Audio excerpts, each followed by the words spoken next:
Hello दोस्तों, आज की इस नए वीडियो में आप सभी लोगों का स्वागत है। आज की वीडियो में हम बात करेंगे बीएससी फोर्थ सेमेस्टर के डीएसई के जूलॉजी के चौथा यूनिट को आज हम लोग देखने वाले हैं। इसके पहले और आपने पहला, दूसरा, तीसरा यूनिट पढ़ा है और बहुत अच्छा समझ आया होगा। एक तरह से आप लोगों को बेस्ड एक नॉलेज मिल रहा है, साथ में एक अच्छा से नोट्स मिल रहा है।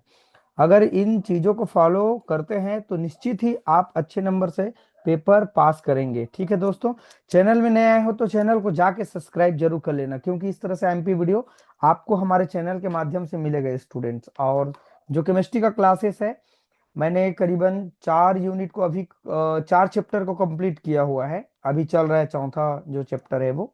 तो जाके उनको देखे, प्लेलिस्ट पे आपको सारा चीज अच्छा से कंटेंट मिलेगा। चलिए स्टार्ट करते हैं।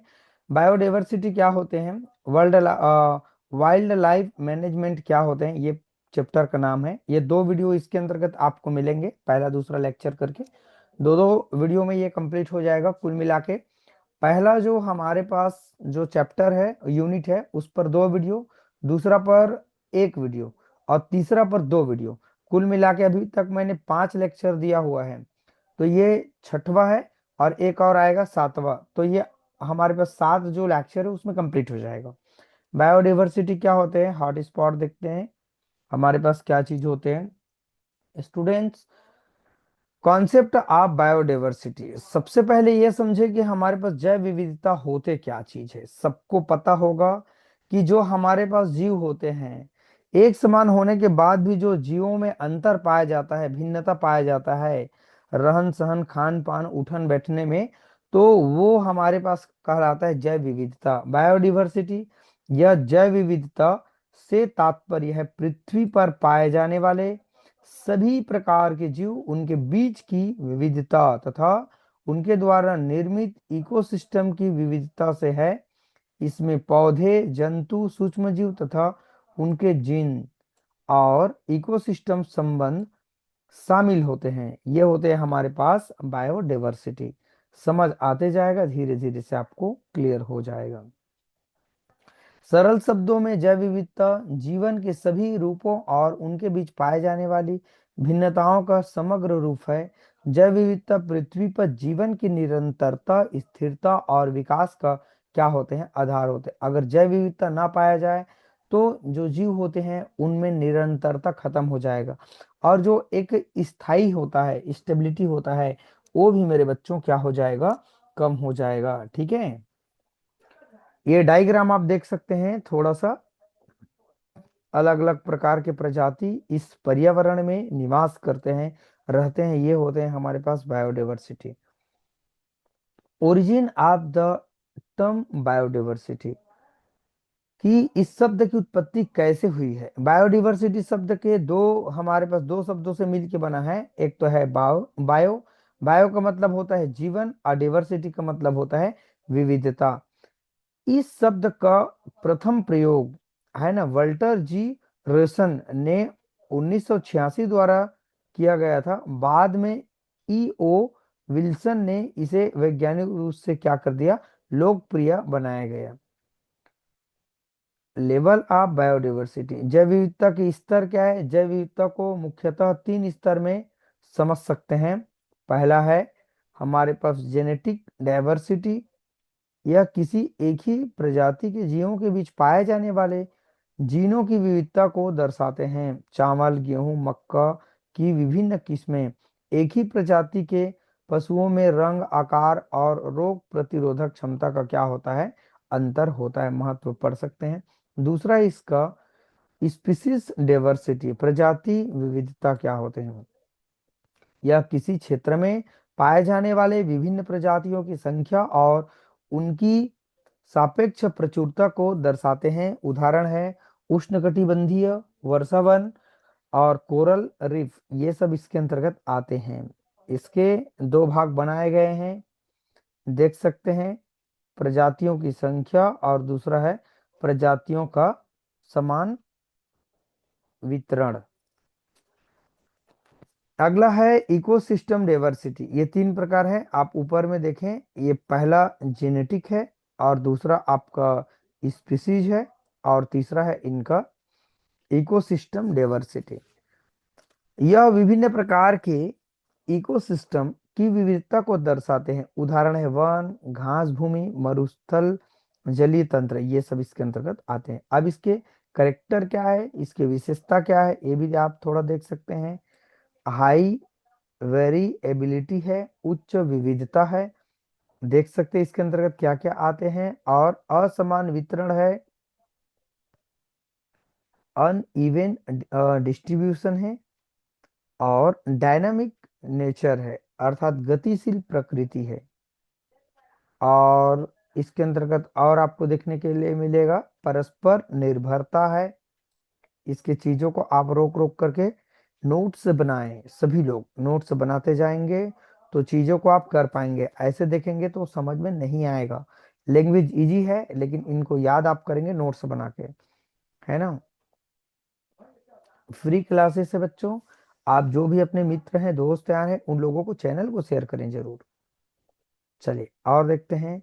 पांचवा है इंपॉर्टेंस क्या है बायोडिवर्सिटी का, इनका महत्व क्या है, देखते हैं।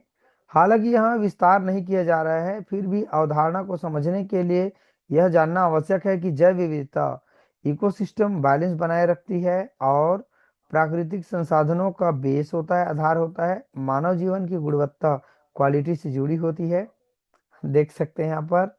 छठवां पॉइंट है बायोडिवर्सिटी हॉटस्पॉट, जैव विविधता वे क्षेत्र है जहां पर प्रजाति विविधता अत्यधिक होती है, स्थानिक प्रजाति अधिक होती है। देख पा रहे हैं अलग अलग प्रकार के प्रजाति कैसे होते हैं यहाँ पर। सातवां है यहाँ पर आपका संदर्भ हेतु, जैव विविधता की विशेषताओं को समझने के लिए यह जानना आवश्यक होगा कि इन्हें प्रभावित करने वाले कारक कौन से हैं। आवास विनाश, प्रदूषण, जलवायु परिवर्तन और अत्यधिक दोहन, ठीक है। लेवल ऑफ बायोडाइवर्सिटी, इसका लेवल्स क्या है, अगला टॉपिक है।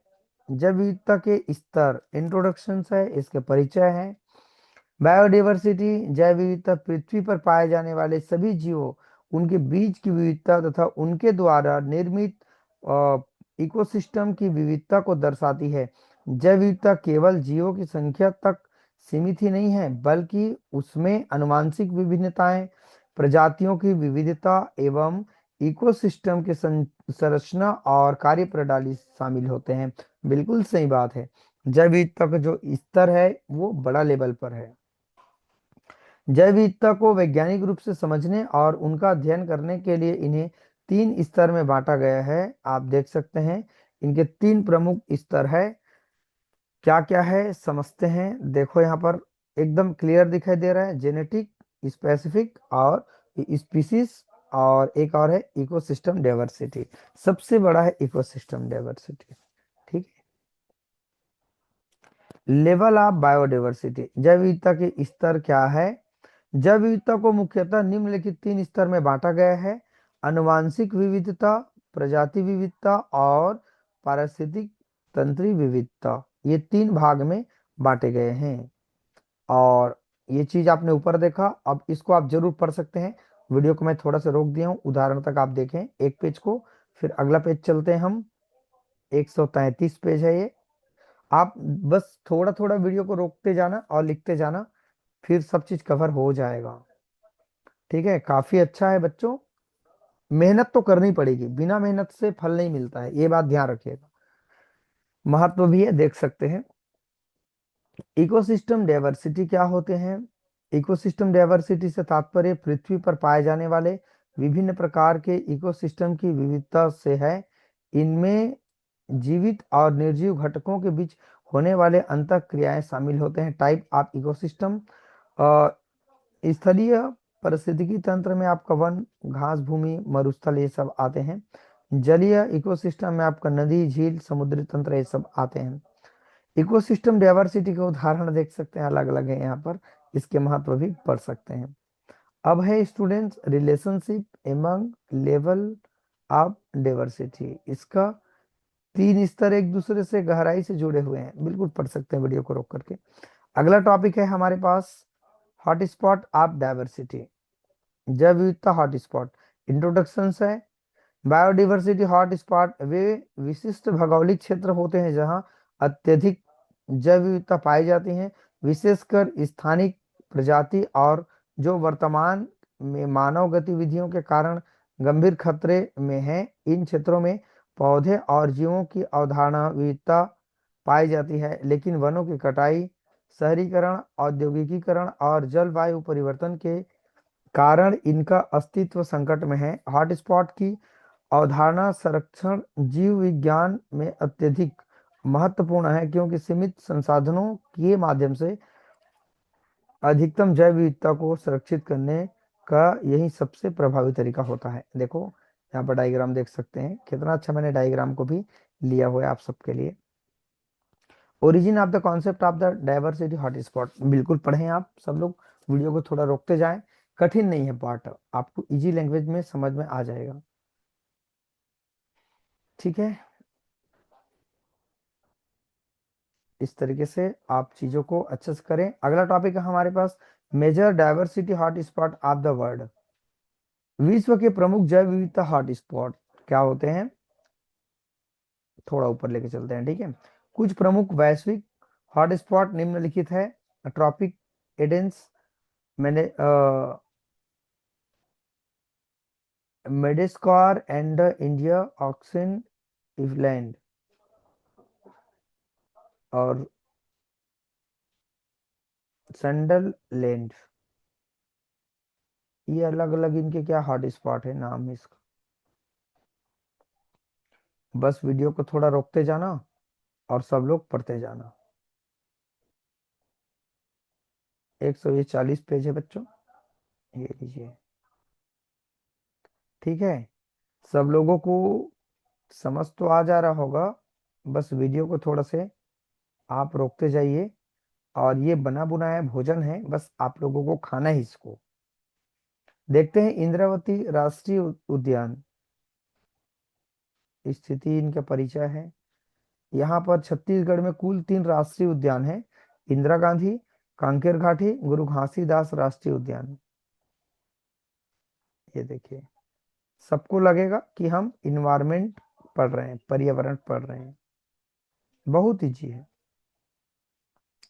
बस इसको सारे बच्चे लोगों को कवर करना है। कांकेर घाटी राष्ट्रीय उद्यान है, यहाँ पर कांकेर घाटी राष्ट्रीय उद्यान छत्तीसगढ़ के बस्तर क्षेत्र खासकर जगदलपुर के पास स्थित है। यह छोटा उद्यान 200 वर्ग किलोमीटर होने के बावजूद जैव विविधता के मामले में बेहद समृद्ध है। कितने लोग जगदलपुर से जुड़े भी हैं, शायद हमारे पास स्टूडेंट्स हैं जो जगदलपुर से शायद जुड़े हुए, कमेंट करके बताना आप लोग कहाँ कहाँ से है। एक बार स्टूडेंट आप लोग अपने यूनिवर्सिटी अपना लोकेशन जरूर बताएं, कभी मौका मिलेगा तो सभी के पास घूमने जाएंगे, एक जगह पर मिलेंगे और अच्छे से पिकनिक मनाएंगे। ठीक है, और यहाँ पर वन्य जीव है, जो स्तनीय जीव है, स्तनधारी जीव बाघ, तेंदुआ और माउस, डियर, जंगली बिल्ली, सब चीज भैया। ठीक है, लंगूर वगैरह ये सब चीज है। ठीक है, ये देखिए पक्षी है, काफी अच्छा है। और गुरु घासीदास राष्ट्रीय उद्यान देखें, इनके कंडीशंस क्या है, कहाँ पर पाए जाते हैं, कोरिया झील है और आसपास के क्षेत्रों में स्थित है। बिल्कुल एक एक चीज पढ़ने के लिए नहीं है बच्चों मेरे, है ना। ये सब चीजें आप वीडियो को रोकते जाएं, पढ़ते जाएं। 15-20 पेज है, मैं खुद रोकते जा रहा हूँ वीडियो को। ठीक है, आप सब लोग इनको करते जाएंगे। ठीक है, यहाँ पर है छत्तीसगढ़ की स्थानिक पशु प्रजाति भूमिका है, पढ़ते जाएंगे बच्चों। ठीक है, ये देखिए ये सब काफी इजी चीज है। ये 149 पेज है। मैं आपको शुरू से ही वीडियो को रोक रोक के बताते जा रहा हूँ। 150 पेज, एक एक पढ़ने के लिए नहीं है ये मेरे, ये आप करेंगे जरूर। ये इस तरीके से 152 पेज, 153 पेज। अब चलिए एक काम करते हैं स्टूडेंट्स, हम लोग जो IUCN रेड लिस्ट है श्रेणी का मापदंड, उसको अगले वाला वीडियो में हम लोग देखेंगे। तो चलो आप सब लोग स्क्रीनशॉट ले लो, एक बार मैं पीछे जाता हूँ और स्क्रीनशॉट आप सभी लोग जरूर लेते जाएंगे। ये देखिए, चलिए स्क्रीनशॉट लेते जा सकते हैं आप। क्वालिटी को थोड़ा से बढ़ा दीजिएगा, ठीक है। 26, 27, 28, 29, 29, ये आपको मिलेगा 30, 31, कहाँ गया, अरे क्या गया, 32, 33, 34, 35, 136, 137, 138, 139, 40, 41। बस स्क्रीनशॉट ले लेना, उसके बाद नोट्स बनाने के बाद डिलीट कर देना। नोट्स बना बुनाया आपको मिल जाएगा। क्या है, इससे लिखते जाएंगे ना तो आप लोगों को चीजें और अच्छे से समझ में आ जाएगा। ठीक कह रहा हूँ कि नहीं कह रहा हूँ? मेहनत एक आदमी करेगा और आप लोग मेहनतें नहीं करेंगे एक भी, तो आपके लिए दिक्कत है। खुद के हैंड राइटिंग से अगर लिखेंगे, नहीं बना पाएंगे नोट्स तो भी बताना, मैं आपको PDF भी दे सकता हूँ, बट आप लोगों को मेरा सपोर्ट करना होगा। मेरे चैनल को सपोर्ट कर रहेंगे आप सभी लोग तो मैं आप सबको नोट्स भी दे दूंगा, कोई दिक्कत नहीं। PDF दे दूंगा, उनको प्रिंट आउट करा लेना। 100-150 रुपये का, कोई दिक्कत नहीं, ठीक है। 152 पेज, 153 पेज, ठीक है। ये हमारा कंप्लीट हो गया बच्चों। तो अगले वाला जो वीडियो आएगा हम बात करेंगे रेड लिस्ट क्या होते हैं, उनके अंतर्गत क्या क्या चीजें आते हैं, उनको देखेंगे। तो वो भी 30-35 पेज होगा, आप अच्छे से उनको कवर करेंगे। चलिए दोस्तों, इस तरह के वीडियो को देखते रहना, समझते रहना। वीडियो कैसा लगे कमेंट करके बताना, और हमारे चैनल को आप सब लोग स्टेटस जरूर लगा लिया करें। जो भी मैं आपको व्हाट्सएप ग्रुप में लिंक भेजता हूँ, उन वीडियो को आप सब लोग जरूर, आपके दोस्त यार हैं उन लोगों को बांटिए जरूर, ठीक है। चलिए दोस्तों, वीडियो को आज करने के लिए थैंक यू सो मच।